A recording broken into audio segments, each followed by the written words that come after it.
Hello guys, welcome back to the strength forward. Hope you are doing well and making good investments. देखो, subscribe कर दिया करो यार, इस चीज के पैसे बिल्कुल भी नहीं लगेंगे, एकदम फ्री में होता है और बड़ा मजा आता है इसको सब्सक्राइब करके, ठीक है। क्योंकि जब अच्छी नॉलेज आपको मिलेगी ना, आप अपनी मर्जी से कर दोगे, वरना बोलने की भी जरूरत नहीं है, ठीक है। तो आपको ये दो डायगोनल अच्छे से ध्यान होंगी, ये दो डायगोनल जो आप यहाँ पर देख रहे हो, आपको ध्यान होगी अगर आप मेरे चैनल पर पिछले 3 महीने से हो। मैंने कई बार आपके सामने दो डायगोनल्स ड्रॉ करी हैं। ये दोनों डायगोनल्स आपको एक डाउनवर्ड वेजेस पैटर्न बताती थी, ठीक है, जिसमें 6.60 आपका बहुत क्रूशियल सपोर्ट जोन आता था, 6 रुपए 60 पैसे, ठीक है। हमने डिस्कस किया था कि 6.60 को अगर शेयर ब्रेकडाउन करता है और हैंग भी नहीं करता, जैसे ये ट्रेंड 6.60 का है, शेयर ने कितने सेशन 1 2 3 4 सेशन लगातार हैंग किया, फिर वापस से तगड़ा रिटर्न देकर के चला गया और 7.60 के क्रूशियल रेजिस्टेंस पर आकर के अटक गया। वहां से 7.20 से 6.90 का ये आपका कंसोलिडेशन जोन है और लास्ट सेशन क्लोजिंग जो आती है 7.17 पे आती है। बेयरिश कैंडल है, बायर नहीं है, बेयरिश कैंडल है। यानी कि अगर 6.90 और 7.20 पर शेयर फिर से कंसोलिडेट कर जाता है, तब हमारे पास पॉसिबिलिटी आती है कि इस महीने के आखिर तक या फिर Q1 के नंबर के टाइम पर कंपनी कुछ अच्छे डिसीजन यहां पर दे, स्पेशली फंड रेज, जिस पर कोई जवाब अभी तक नहीं है। तो ये रेंज हमारी फिर से बहुत इंपॉर्टेंट हो जाती है, क्योंकि 7.60 आपका क्रूशियल रेजिस्टेंस था। येलो क्रॉसओवर बॉलिंजर बैंड का 7.60 पे है, 7 रुपए 7 पैसे पे है। तो हमारी नजर अभी यहीं पर ही इसी जोन पर रहेगी, 7.20 जो कि इसका कंसोलिडेशन जोन की अपर लेवल है, 7.60 जो कि अभी येलो क्रॉसओवर है। यहां टिकता है तो बहुत हाई पॉसिबिलिटी है वापस से रिकवर करने की। लेकिन अगर इन दोनों ही जोन को ब्रेक डाउन कर देता, सस्टेन भी नहीं करता, तो 6.90 आपका यहां पर खड़ा हुआ है। मार्केट एक्सपर्ट्स भैया बहुत बुलिश है। Market experts, yes, Motilal Oswal 82 का टारगेट दे दिया है भैया, 82 रुपए का, ठीक है। बाई की रेटिंग भी दे दी है, तो टारगेट बुलिश है मोतीलाल ओसवाल का, 82 रुपए का है। और यही टारगेट डिफरेंट मार्केट एक्सपर्ट्स की तरफ से 80 या 76 या 77 रुपए के देखने को मिल रहे थे, जब शेयर का रेट अराउंड 70 रुपए था। लेकिन क्या हुआ, नीचे आ गया। तो जब भी आपको एक चीज गांठ बांध लो कि जब भी आपको मार्केट एक्सपर्ट्स इस तरह बुलिश देखने को मिले, तो हमेशा समझ जाओ कि भैया हमें खुद को भी रिसर्च करनी है।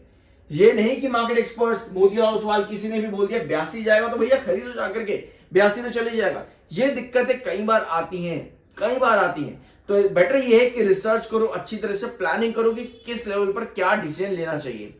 अब मोतीलाल ओसवाल ही नहीं, बल्कि अगर आप थोड़ा नीचे आओगे, यहां पे आपको और भी मार्केट एक्सपर्ट्स जैसे कि आनंद राठी, इन्होंने भी बाइंग की रेटिंग दे रखी है, टारगेट 81 रुपए का रखा हुआ है, ठीक है।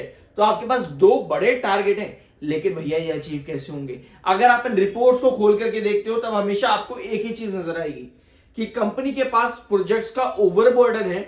इन प्रोजेक्ट्स को जितना जल्दी कंपनी फाइनल करती है, उसके हिसाब से ये टारगेट्स अचीवेबल हैं।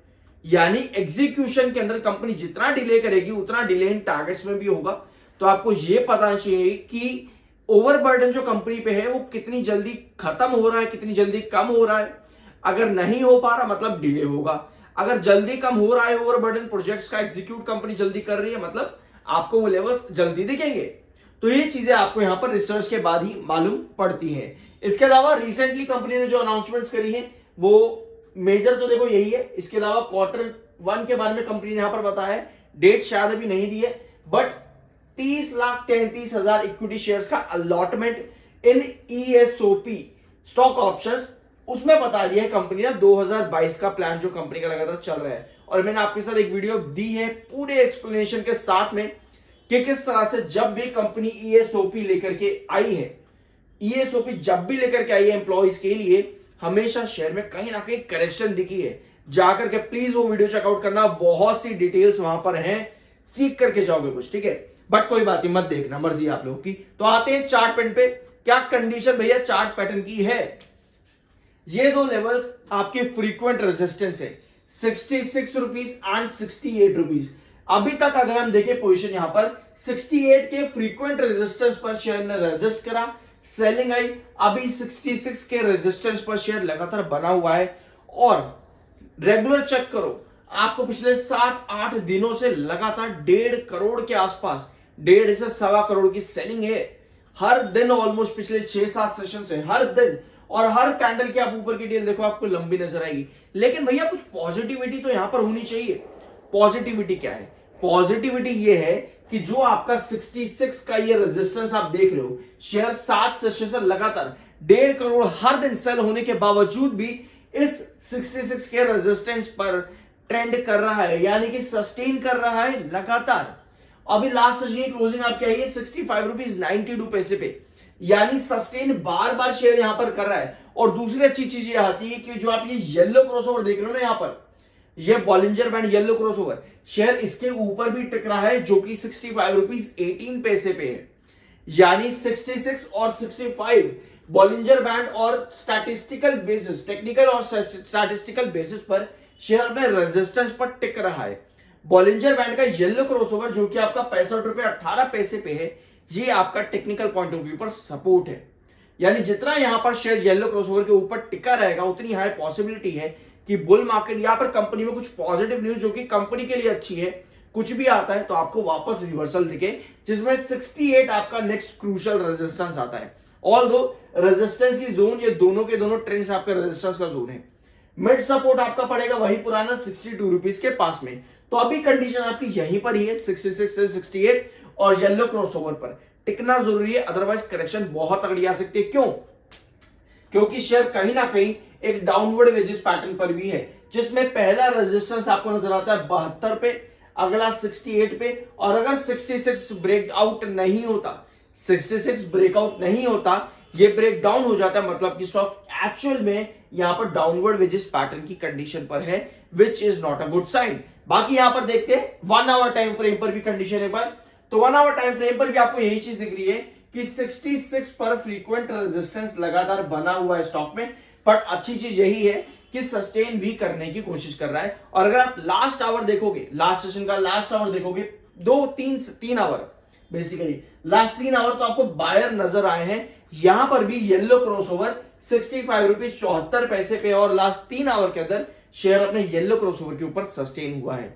अगर आप IFCI में आते हो तो आपको एक चीज ध्यान से मालूम होनी चाहिए कि कंपनी उस हिसाब से बिजनेस नहीं दे रही है जिस हिसाब से एक मल्टी बैगर के लिए आप जाते हो। ऑल्दो यस, अगर आप इसमें देखोगे लॉन्ग टर्म में अभी तक मल्टी बैगर साबित हुआ है, बट फर्दर आगे क्या होगा वो इसके फाइनेंशियल फंडामेंटल क्या आगे होंगे वो डिसाइड करते हैं। बट अभी के लिए अगर हम कंपनी के नंबर्स को थोड़ा जूम आउट करें, यहां पर आपको सब जगह यही नजर आएगी, कंपनी के सेल्स ऑलमोस्ट फ्लैट ही रहते हैं, कोई बड़े बेंचमार्क कंपनी नहीं दे रही है, फ्लैट ही देखने को मिलती है।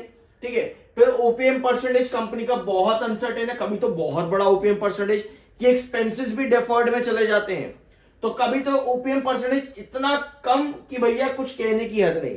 ठीक है, फिर आते हैं हम इंटरेस्ट और डेप्रिसिएशन। इंटरेस्ट हाई है, डेप्रिसिएशन बहुत कम ही है, इतना ज्यादा डेप्रिसिएशन नहीं है। अदर इनकम भी बहुत कम ही है कंपनी की। टैक्स परसेंटेज भी अनसर्टेन है, कभी तो 28% तो कभी तो 109%, जिसकी वजह से कंपनी की प्रॉफिटेबिलिटी कभी तो भैया लॉस में तो कभी प्रॉफिट में। तो अनसर्टेन है कंपनी। जब भी आपको कोई कंपनी इस तरह से अनसर्टेन दिखे, मतलब कि मल्टी बैगर बनने के बाद फर्दर और मल्टी बैगर बन पाना थोड़ा मुश्किल रहता है। ऐसे में कंपनी को अपने बिजनेस को डेवलप करना जरूरी है। अगर नहीं कर पाती है तो इश्यूज आपको देखने को मिल सकते हैं आगे, लेकिन अगर करती है तो अच्छी बात है, आप आगे जा सकते हो। ठीक है, अब यहां पर आते हैं, क्या हमें सेलिंग नजर आ रही है? देखो लास्ट के 2 सेशन शेयर ने येलो क्रॉसओवर के नीचे ब्रेकडाउन दे दिया है, येलो क्रॉसओवर के नीचे ब्रेकडाउन दे दिया लास्ट के 2 सेशन, लेकिन बायर अब आ रहे हैं। अभी हमने देखा आपका लो वॉल्यूम तो आ रहा है, लेकिन डिलीवरी भी अच्छी खासी आ रही है। लो वॉल्यूम पर डिलीवरी अच्छी खासी आ रही है, तो हमें यही चीज चाहिए कि भैया बायर बने, लेकिन ये बायर बने हैं येलो क्रॉसओवर के नीचे आने के बाद। यानी कि हमें फिर से क्या चाहिए? येलो क्रॉसओवर जो कि आपका बनता है अराउंड 61 रुपीज 9 पैसे के आसपास, 61 रुपए 9 पैसे पे हमें चाहिए कि स्टॉक वापस से रिकवरी करे, येलो क्रॉसओवर के पास एटलीस्ट आ जाए, ताकि एक बुलिश मोमेंटम हमें फिर से देखने को मिले। लेकिन अगर ये पॉसिबिलिटी नहीं होती है तो हम वापस से 58 पर गिर जाएंगे यहां पे, जो कि हमारा बहुत इंपॉर्टेंट सपोर्ट रहा था 60% की करेक्शन के साथ में। अब ये 60% की करेक्शन 72 से हमने क्यों डिस्कस करी थी?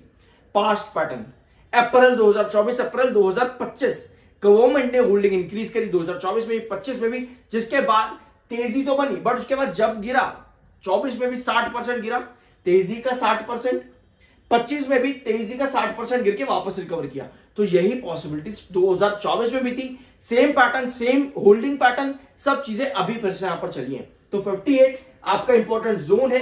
यहां पर आपको पोजीशन देखनी होगी, क्या पॉसिबिलिटी बनती है। हमें येलो क्रॉसओवर वापस चाहिए जो कि 61.09 का है। अगर आता है तो बुलिश मोमेंटम कंटिन्यू फिर कर सकता है, लेकिन अगर नहीं आता तो हम डाउन ट्रेंड पे आ रहे हैं 58 के पास में। ठीक है, तो अभी ट्रेंड आपका ये है। 30 मिनट टाइम फ्रेम पर भी अगर हम देखें तो यहां पर लास्ट सेशन शेयर ने येलो क्रॉसओवर पर ही क्लोजिंग दिया 30 मिनट टाइम फ्रेम के, जो कि 60.90 पे है। 60.90 आपका येलो क्रॉसओवर है बॉलिंजर बैंड 30 मिनट्स पे। तो एक अच्छा सा नजर आ रहा है कि यस पॉसिबिलिटी बन सकती है, बायर हमारे पास आ रहे हैं। अगर 30 मिनट टाइम फ्रेम पर भी 60-90 को क्रॉस करता है, यहां पे सस्टेन करता है, तो हाई पॉसिबिलिटी है कि वापस से रिकवरी करे। तो ये सभी पॉसिबिलिटीज आपको देखनी पड़ती हैं। आई होप कि ये वीडियो आपको पसंद आया होगा। मिलता है अगले वीडियो में।